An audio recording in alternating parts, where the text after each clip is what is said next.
आज हम आपके सामने क्लास 10th की एक पोयम अमेंडा लेकर आ गए हैं।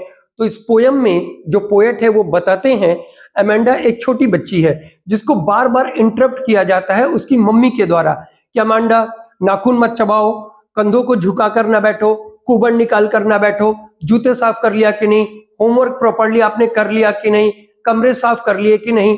इतना ज्यादा वो इंटरप्ट करती है तो पजल्ड एकदम पैनिक्ड हो जाती है, बहुत ज्यादा इरिटेट फील करती है अपनी मम्मी से। तो राइट पोएट हमको ये समझाना चाहता है कि हमें भी बच्चे की फीलिंग्स को समझना चाहिए, बहुत ओवर नहीं करना चाहिए, नहीं तो बच्चा बिल्कुल इरिटेट फील करने लगेगा और वो जो आप कंट्रोल कर रहे हैं वो आपसे दूरी बनाने लगेगा। जिस तरह इस अमांडा ने करना शुरू कर दिया, वो मम्मी से दूरी बनाती है और बार बार इमेजिनरी वर्ल्ड में चली जाती है। वो कहती है काश मैं एक अनाथ बच्ची होती जिसपे मुझे कोई ना कंट्रोल कर पाता, या फिर मैं एक मरमेड होती, मतलब जल परी मत्स्य कन्या होती और समुद्र में मैं अकेली ही रहती, या फिर मैं एक रैपुंजल होती, एक प्रिंसेस जिसको बंद करके टावर में रख दिया गया था, वो अकेली रहती थी रैपुंजल।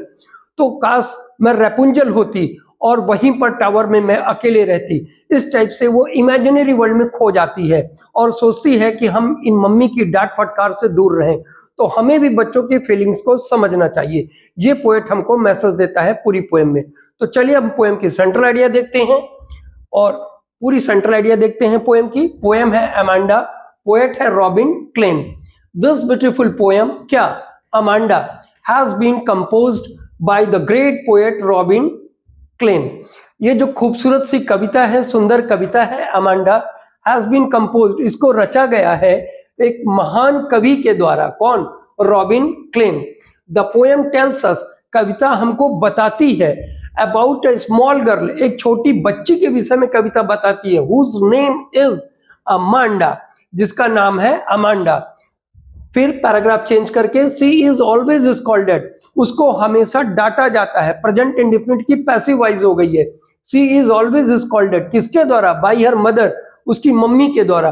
फॉर स्मॉल थिंग्स, छोटी छोटी बातों पर, छोटी छोटी बातों पर भी उसको बार बार इंटरप्टेड टीका टिप्पणी करी जाती है और उसको डांटा फटकारा जाता है। सी फील्स, वो महसूस करती है इरिटेटेड, वो चिड़चिड़ापन महसूस करती है। एंड वांट्स, और चाहती है आजादी, फ्रीडम, एंड पीस, और शांति। द पोएम शोज दैट, कविता हमको दिखाती है कि चिल्ड्रन ऑल्सो नीड, बच्चों को भी आवश्यकता या जरूरत होती है प्यार की, केयर की एंड फ्रीडम की इन लाइफ, जीवन में बच्चों को भी आवश्यकता होती है लव की, केयर की एंड फ्रीडम की इन लाइफ, जीवन में।